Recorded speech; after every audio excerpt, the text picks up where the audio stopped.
Monsieur,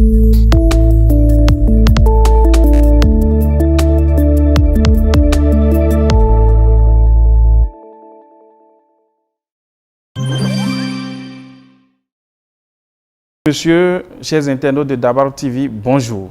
Bienvenue sur cette émission spéciale qui reçoit pour vous un invité très spécial. Vous savez, dans le processus de développement d'un pays, plusieurs acteurs interviennent. Si certains, appelés les gouvernants, ont pour rôle de mettre en œuvre leur vision après avoir eu la confiance du peuple, d'autres, par contre, se donnent pour rôle d'avoir une vision critique vis-à-vis de ces dirigeants afin de leur permettre d'aller au-delà de leurs ambitions et tenir compte de certaines réalités qui les échappent compte tenu de leur position. Notre invité aujourd'hui a choisi de se positionner du côté de ces acteurs qui portent un regard critique vis-à-vis des gouvernants. Mieux encore, il va au-delà en faisant des propositions. Tout récemment, il a franchi une autre étape, celle de l'action sociale. Il s'agira alors, au cours de cette émission, de mieux connaître notre invité, de chercher à comprendre ses motivations et surtout de parler de ses projets de promotion de l'entrepreneuriat, de la jeunesse, de construction d'écoles, etc. Chers internautes, nous recevons pour vous Richard Boni Ourou.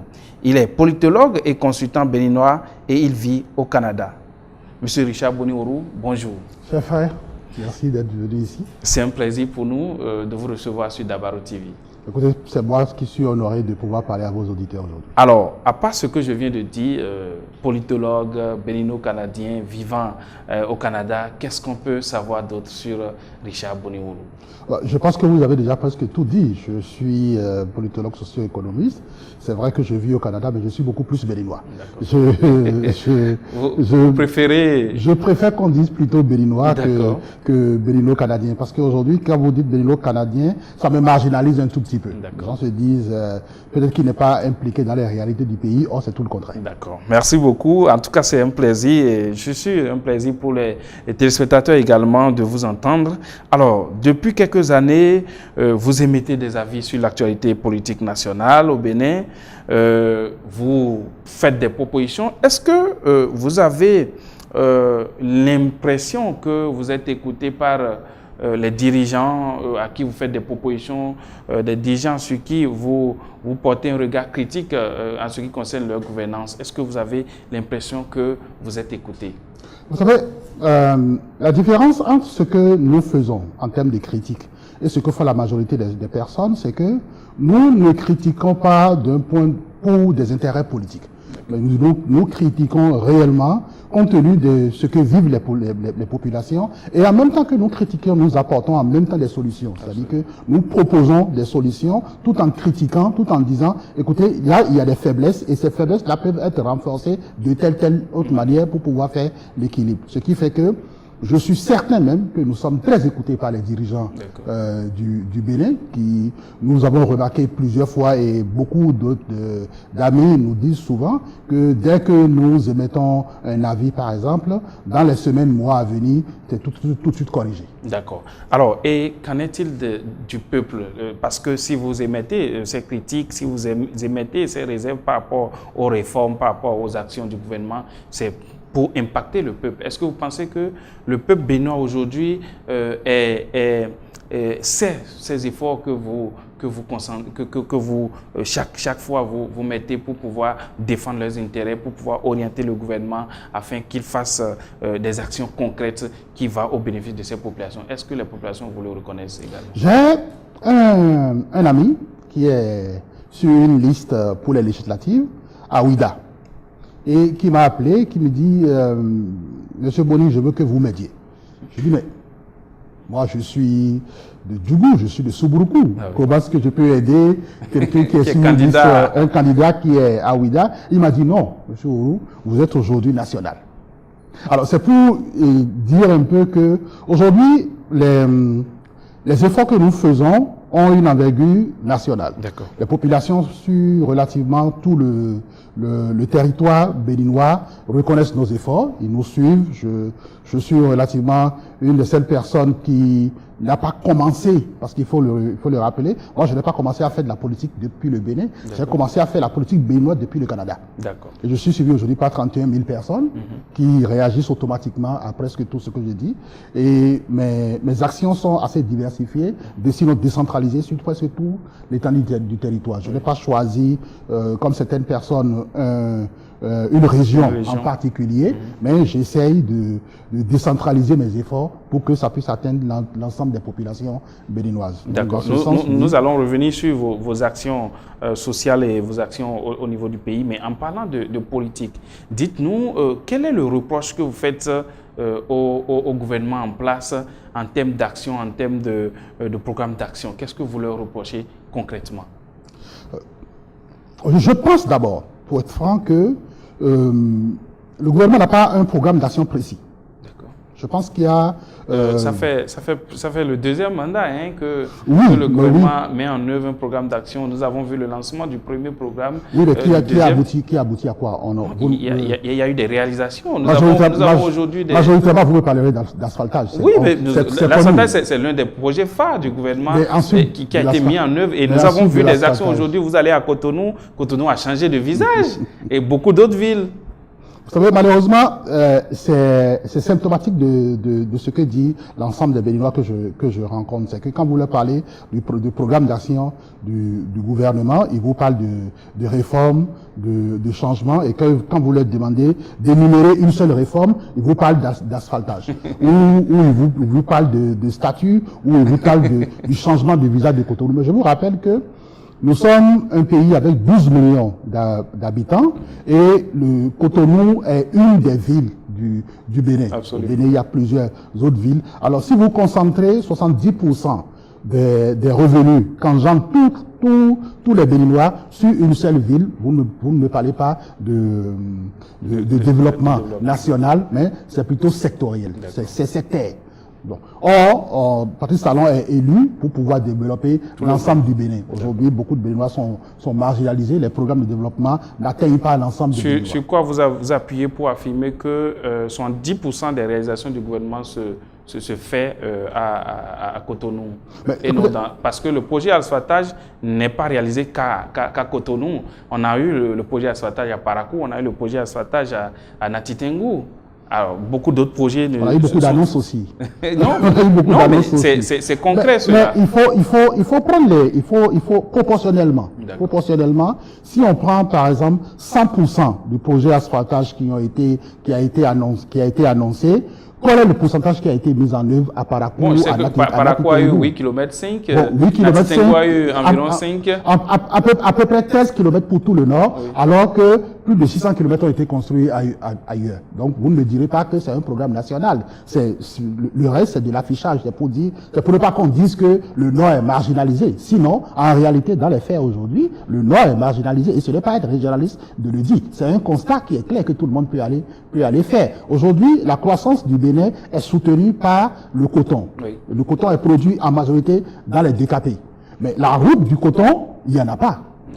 Je lis, et c'est d'ailleurs bien que ce soit avec vous que je sois en train de faire ce débat, je lis souvent sur votre presse que vous défendez des petits ponts qui tuent des populations, les routes de DKP. Aujourd'hui, quand je vois des photos que vous publiez à la une de votre journal, et je vous remercie d'ailleurs pour ce travail que vous faites, je vois des photos que vous publiez où des camions qui vont chercher ce qui booste la croissance béninoise, là où ça quitte, où il n'y a pas de voie. Alors, la question est de savoir quelles sont les priorités pour le programme de développement. Est-ce que la priorité, c'est de faire des routes là où les gens ne produisent pas? Parce que à Saint-Michel, à Gambito, à la Haie-Ville, ce sont des consommateurs, ce ne sont pas des producteurs.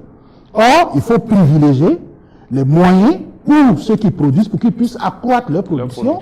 Et ensuite, maintenant, parler des autres. Mais on fait totalement le contraire. Juste parce que, on a envie qu'après 5 ans, nos amis et autres puissent voir quelque chose. Donc, on concentre tout là où tout est déjà pratiquement fait. Donc, il faut décentraliser les programmes de développement. Il faut aller ailleurs. Le Nord, aujourd'hui, il faut le dire, est marginalisé. La jeunesse du Nord, aujourd'hui, n'a pas d'avenir. son avenir est en train pratiquement d'être hypothéqué au profit d'une seule région où les gens, parfois, moi je connais faut pas oublier que ma mère est du Sud, donc je ne suis pas en train de le dire en tant que seulement nordiste. Je suis 50% du Nord, 50% du Sud. Je connais, j'ai grandi au Sud, j'ai grandi à Cotonou. J'ai des amis qui me disent qu'il y a des routes qui sont au Sud, qui ont été faites, qui ne sont même pas pratiquées. Or, au Nord, ces routes-là sont demandées pour pouvoir produire, pour que la production, pour que l'échange puisse être intensifié. Comme vous en avez l'habitude, quelles sont les propositions que vous faites au gouvernement en termes de développement de la politique de réalisation des infrastructures pour que, au même moment que des réalisations se font à Cotonou, dans la région du Sud, que cela soit fait également dans la région du Nord? Je pense qu'il faut juste avoir une vision globale. Il faut penser aux priorités. Quelles sont nos priorités aujourd'hui? La priorité aujourd'hui, c'est de pouvoir trouver des moyens de production qui puissent permettre de booster ou soutenir la croissance. Ce qui soutient la croissance aujourd'hui, malheureusement, c'est l'agriculture. Oui. L'agriculture est en majorité faite au nord. Donc, il faut trouver les moyens de transfert des produits agricoles vers le sud pour pouvoir maintenant les exporter. Et vous ne pouvez pas créer des infrastructures routières que vous mettez à la Haie Vive, à Fifadi et autres, alors que les zones où on fait de la production qui nous permettra de nous autonomiser, il n'y a pas de route, il n'y a pas d'infrastructure dans ces zones-là. Vous marginalisez les personnes qui davantage sont frustrées. Aujourd'hui, ça produit ce que ça produit. Il y a le djihadisme, il y a tout. Donc, dans quelques années, si nous ne savons pas. Vous pensez que le développement déséquilibré du pays peut engendrer le djihadisme ou peut être à la cause c'est une des causes, sinon c'est la cause même. Comment ça peut s'expliquer? Aujourd'hui, avec la décentralisation des moyens de communication ou on va dire la démocratisation de l'information, chaque personne a un téléphone portable aujourd'hui. Les gens sont dans des forums. Et même ceux qui ne savent pas lire sont dans des forums Batonou, des forums Yom, des forums, moi je suis dans plusieurs forums comme ça. Des forums de Liga, avec les audios. Et les gens communiquent avec des audios. Donc, imaginez qu'un type par exemple, qui est à Kérou, par exemple, et qui s'est levé à 5 heures du matin, qui a fait du coton, dont le fils est alité, ou le fils est renvoyé pour sa scolarité, et qui apprend dans un forum qu'on dit que le Bénin est le premier producteur de coton, et que le coton a rapporté tel milliard à telle personne, il y a une frustration. Parce que lui, il dit, mais ce coton-là dont nous sommes premiers, je viens de participer à l'avoir. J'ai fait 5 hectares de coton.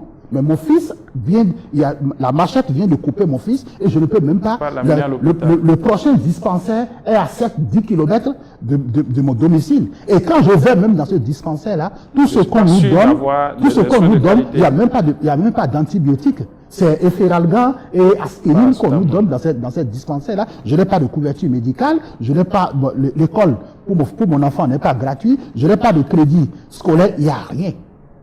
Et pourtant, ma production permet d'honorer mon pays. Mais il n'y a aucune contrepartie pour moi. Il y a une frustration. Et c'est l'accumulation de ces frustrations-là qui crée le djihadisme que nous supportons aujourd'hui, malheureusement. Mais le problème, c'est qu'il ne faut pas faire en sorte qu'une région soit déstabilisée au profit d'une autre. Parce qu'aujourd'hui, on construit des infrastructures avec les revenus de la croissance du coton, on construit des infrastructures au sud, on construit des statues, on embellit le sud, on veut faire du sud, une zone touristique, et progressivement, on va délaisser le coton. Dès qu'on a délaissé le coton, on a délaissé le nord. Oui, mais au même moment, des infrastructures sont annoncées dans le nord. La route du coton a été lancée il y a 1 an. Djougou, qui doit relier Djougou, Péonko, Kérou et Banikwara. Tout récemment, il a été annoncé la construction de la route Niki-Kalale, de la route Karimama, Guéné et autres. Donc, est-ce que vous n'avez pas espoir que bientôt, vous n'avez pas espoir que bientôt le Nord également aura, vous savez, sa part? À la dernière gagnée, je parlais avec quelqu'un qui m'a dit, et puis j'ai dit, mais c'est fort heureux maintenant, vous allez avoir un palais. Un palais digne du Nord. Et puis la personne me dit, écoute, cher enfant, À chaque fois qu'il y a la galerie, on nous annonce un palais. Donc les effets d'annonce se multiplient à chaque fois qu'il y a l'approche d'une élection. Alors, à chaque fois qu'il y a un enjeu politique, électoral et autres, les effets d'annonce se multiplient. Mais à la fin, il n'y a jamais rien. Ne vient pas. Alors, vous n'êtes pas de ce genre. En tout cas, on peut le voir aisément à travers la nouvelle dynamique que vous avez empruntée, les actions sociales. Dites-nous, qu'est-ce qui vous pousse aujourd'hui à aller au-delà de l'analyste politique, du politologue qui fait des propositions, qui fait l'analyse de la situation, qui fait des propositions, mais qui désormais se mue en un homme d'action qui agit directement sur la population. Qu'est-ce qui a suscité ce changement de dynamique? Vous savez, dans un pays, il y a deux formes de patriotisme. D'accord. Il y a le patriote, le citoyen patriote qui choisit de se ranger aux côtés des hommes les plus forts. D'accord. Et d'abuser de cette position-là pour pouvoir engranger des revenus pour lui et pour sa famille. Moi, j'ai choisi de vivre aux côtés des faibles, des sans-voix, de ceux qui se lèvent le matin, qui font tous les efforts, mais qui ne rapportent rien chez eux. Moi, j'ai choisi de me ranger aux côtés de ces personnes-là.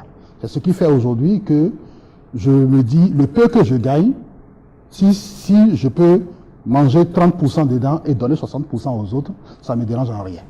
D'accord. Nous avons entamé, dans un premier temps, chaque vendredi, on donnait 150 000 à un entrepreneur pour pouvoir commencer une activité. Et plus tard, nous avons remarqué que 3 mois ou 4 mois après, les gens revenaient toujours avec des petits problèmes.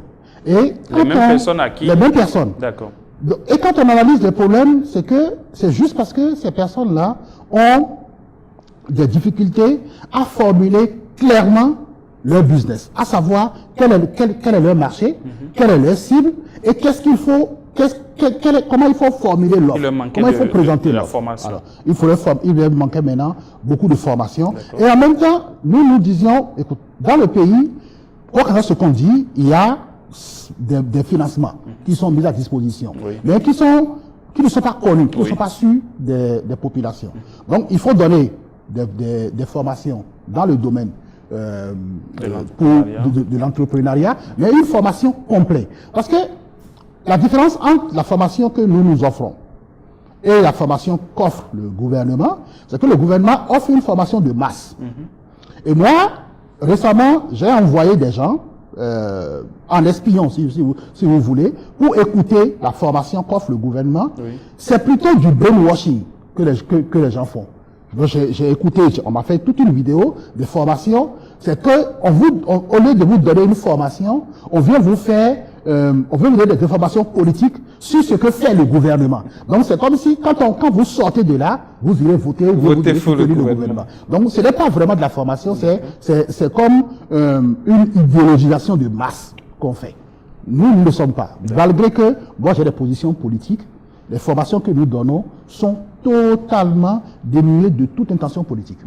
On ne parle pas j'ai interdit à mes formateurs de parler de questions politiques lors des formations.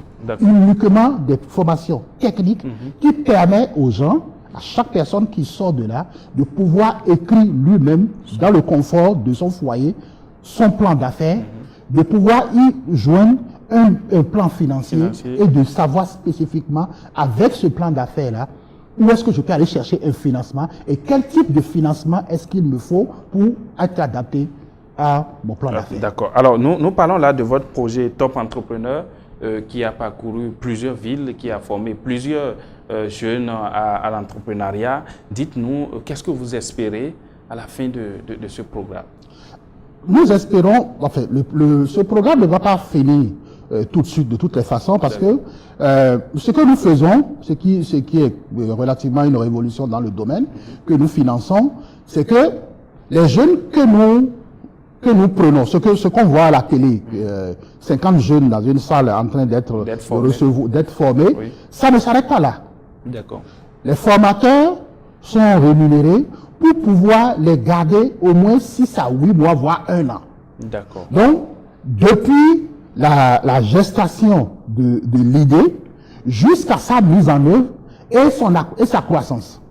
Donc, le type, il a une idée d'affaires, il propose l'idée d'affaires à son formateur essaye de l'encadrer dans la rédaction du plan d'affaires jusqu'au financement, parfois c'est nous qui finançons encore les projets, jusqu'au financement, et ensuite, lorsqu'il a mis en œuvre son affaire, il y a maintenant d'autres formateurs qui vont le suivre sur le plan financier et comptable jusqu'à ce que son truc puisse s'accroître, et après 1 an, on le lâche. Parce qu'on est sûr qu'il peut poursuivre. Il a tout le bagage qu'il faut. Voilà la finalité. Et nous espérons par là que ça puisse, non seulement, c'est une population fiscale potentielle pour le pays, donc ça permettra au gouvernement d'avoir des ressources pour accroître ces projets de trucs là. Oui. Mais en même temps, dans la société, ce sont les personnes qui vont supporter d'autres personnes. Charges, donc ça va faire par effet boule de neige, ça va quand même permettre une certaine décentralisation de la prospérité. Un impact important. Un impact important de la société. Nous avons vu à Parakou, à Kandi, à Djougou, à Savé, est-ce que de loin vous avez suivi, quel est le retour que vous avez eu? C'est vrai, Dabaro TV a suivi certaines formations, des jeunes ont fait des témoignages à la fin de la formation. Vous, en tant qu'initiateur de ce programme, quel est le retour que vous avez? Est-ce qu'il vous donne est-ce que vous pensez que à la longue ça va donner ce que vous espérez? Honnêtement, c'est une des œuvres dont je suis le plus fier. Je suis tellement fier de ça parce que, vous savez, quand vous donnez, on n'est pas en train de donner du poisson aux jeunes gens, on est en train de les apprendre à pêcher. Oui. Et il vaut mieux faire un pêcheur qu'un consommateur de poisson. Absolument. Quand vous faites un pêcheur, c'est pour la vie. Et ces jeunes gens, les retours que nous avons, il y a des fois où je suis là comme ça et on m'envoie des budgets et je dis, ben, j'appelle le jeune homme qui s'occupe du programme. Je dis, non, c'est trop, c'est combien de millions pour ça? Et quand il m'envoie les vidéos, quand je prends mon téléphone et puis j'appelle ceux qui ont déjà été formés, je dis, ok, bon, il n'y a pas de problème, je fais le virement. Et j'envoie l'argent. Parce que, au fur et à mesure, c'est vrai que ça coûte beaucoup d'argent. Oui. Ça, il faut pas l'ignorer. Ça coûte beaucoup d'argent. Par mois, c'est plusieurs millions que nous sortons. Mais, quand vous écoutez les jeunes gens, les retours qu'ils font, le salut que ça leur apporte, vous vous dites, c'est que vous ne dépensez pas dans le vide. Et moi, sincèrement, je suis tellement fier d'apporter quelque chose à ces jeunes gens-là. Il y a, à l'étape de Kandi, par exemple, il y a une dame qui est venue de Niki. Qui avait d'enfants. Elle avait nouvellement accouché. Nouvellement accouché. Elle venait d'accoucher. Et je dis, mais les gens ne peuvent pas avoir une telle détermination pour que nous les lâchons en chemin. Donc, parfois, c'est difficile. Oui, parce que les budgets sont colossaux, mais on dit, ok, il faut y aller. Alors, nous allons poursuivre avec d'autres ambitions sociales. Il s'agit de la construction d'écoles. Un certain nombre d'écoles doivent être construites par vous. Dites-nous, pourquoi vous allez vous mettre à construire des écoles? Vous savez, moi, je suis un fils de pauvre. Mes parents, c'est vrai, mon père était banquier, mais moi, j'ai vécu du côté de ma mère. Et ma mère est une, paix à son âme, était une femme battante.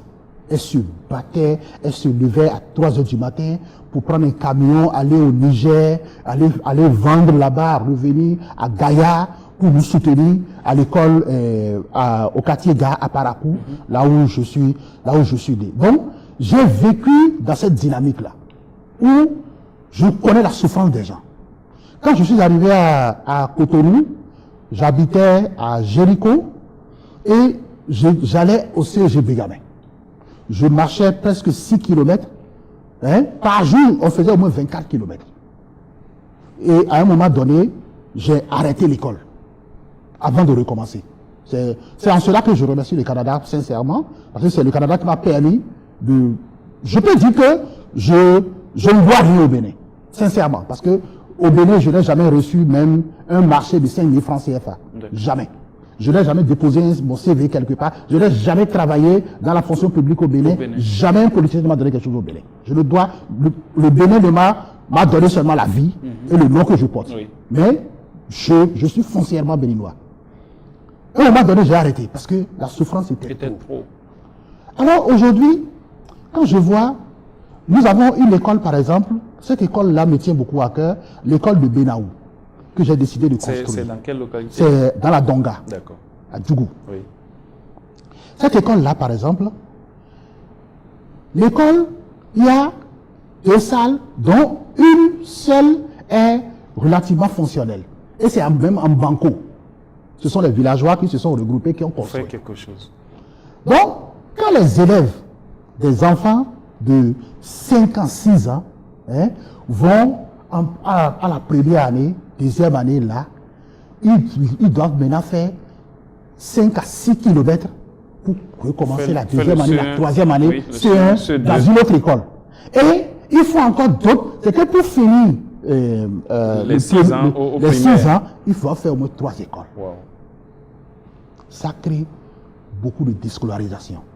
Et si vous remarquez, si vous prenez aujourd'hui les statistiques, le Nord et précisément la Donga est l'endroit où les jeunes filles, les jeunes garçons sont les plus déscolarisés. Ce sont les domestiques par endroit, ce sont des gardiens. La Donga, il y a beaucoup plus de gardiens, de domestiques et autres. Oui. Les causes sont là. D'accord. Les causes sont là. En voulant construire des écoles, c'est pour régler ce problème. C'est pour régler ce problème-là, au moins à moyen terme. Pour que ces gens-là aient une certaine éducation, pour qu'ensuite on puisse leur donner des formations. Parce que moi, j'ai pour ambition d'avoir des lycées techniques dans ces zones-là. Pour que les gens puissent avoir des formations techniques tout de suite qui les permettent d'aller sur le marché de l'emploi. Directement. Parce que moi, je ne crois pas forcément aux grandes études, doctorat, machin. Non. Doctorat, c'est pour enseigner. Oui.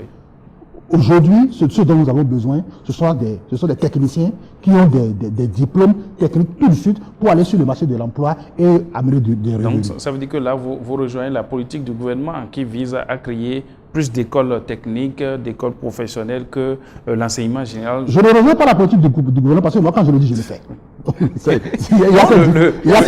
gouvernement aussi est dans nous avons cette vision-là en commun, oui. Mais dans la réalisation, je pense qu'il y a quelqu'un. Parce que moi, parce que le gouvernement a les moyens nationaux, les moyens nationaux, a des revenus conséquents pour pouvoir le faire, seulement que c'est détourné au profit d'autres choses qui ne sont pas réellement prioritaires pour l'épanouissement des Béninois. Nous le faisons sur fonds propres. Donc, sur ce plan-là, il y a une différence. D'accord. Alors, combien d'écoles doivent être construites par... Là, par exemple, nous allons entamer la construction. Il y a pendant, je n'arrive pas à bien dire les noms, qui doit commencer normalement à la fin décembre. Oui. Et il y a le CEG de Sobroukou qui doit commencer en janvier. Oui. Et il y a une école un peu à côté, un peu vers Gamia. Gamia, ok. Aussi. Dans le Gabon. Donc, dès l'année prochaine, quand même, nous allons livrer au moins 5. 5 écoles. 5. D'accord. Ce sont des modules de combien de classes? Ce sont des modules de 5 classes. Par endroit, il faut être franc et le dire, ce sont les endroits où il y a deux modules ou un module une module de classe en banco, par exemple, et les élèves doivent aller ailleurs. Puisque nous n'avons pas, quand nous construisons les écoles, la gestion, le fonctionnement est mis à la disposition de l'État.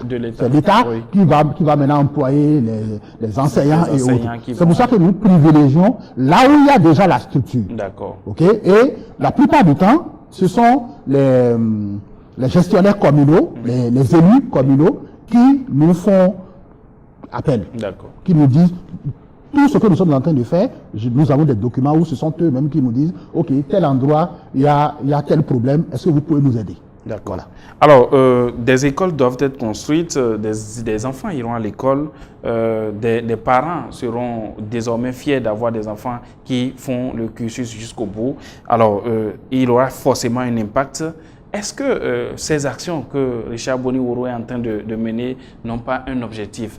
est-ce que en 2026, Richard Boni Uru ne sera pas sur la ligne de départ en ce qui concerne la présidentielle? Est-ce que ce n'est pas ça la visée? C'est une question qui me revient tout le temps. Ouais. Mais il faut rappeler que mes actions sociales, je les ai commencées depuis 2017. Depuis 2017. 2017. D'accord. Et en 2021, je n'ai pas été candidat. Après ça, il y a eu une élection. Il y a eu 2 élections même. Ouais. Il y a eu l'élection de 2019, Oui.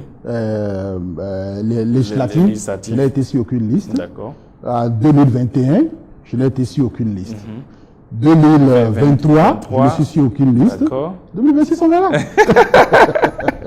Alors, mesdames et messieurs, vous l'avez compris, nous avons abordé plusieurs sujets au cours de cette émission. Nous avons parlé des ambitions sur le plan social de Richard Boni Uru. Vous avez suivi ses explications en ce qui concerne la construction des écoles, en ce qui concerne la formation des jeunes à l'entrepreneuriat. Vous l'avez déjà aussi écouté en ce qui concerne son regard critique sur la gestion du pouvoir, la politique de développement du pays qui semble oublier un côté du pays. Vous avez sans doute aimé à entendre toutes ces explications. Alors, Monsieur Richard Boni Uru, pour finir, quel sera votre mot de la fin? Je voudrais rappeler, je voudrais être prétentieux et dire que ce serait un rappel à l'ordre de nos dirigeants. Je voudrais leur rappeler juste l'envergure de leur mandat.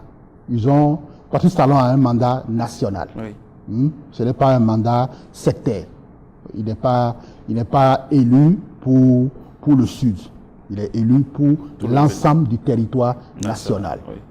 Alors, je voudrais lui demander humblement de limiter les casses, de réduire les déséquilibres et de penser autant au nord qu'il le fait déjà au sud. Il fait un travail honorable au sud, on va dire. Le visage du sud est en train de changer aujourd'hui. Il y a des routes un peu partout. Mais le poids du nord dans l'économie nationale est immense. Le poids du nord, il est même fondamental. Il est fondamental. C'est le nord, c'est la production agricole, tout ce qui vient du nord, qui soutient la croissance. Donc, l'économie béninoise, les revenus, les ressources de l'État, la majorité se repose sur le travail, l'effort de nos parents au nord. Donc, il est normal et même exigé que nos parents du nord soient privilégiés, qu'on se souvienne d'eux et qu'on récompense leurs efforts. Parce qu'autrement, en voulant chercher à se récompenser eux-mêmes, ça pourrait créer un déséquilibre, des violences. Alors, les violences, ce n'est pas ce que nous souhaitons pour le Bénin. Merci de nous avoir suivis, chers internautes. Vous êtes sur Dabar TV. Nous étions avec Richard Boni Uru, politologue béninois, et il nous a parlé de plusieurs sujets que vous avez eu du plaisir à suivre certainement. Merci, à bientôt sur Dabar TV. Bye bye.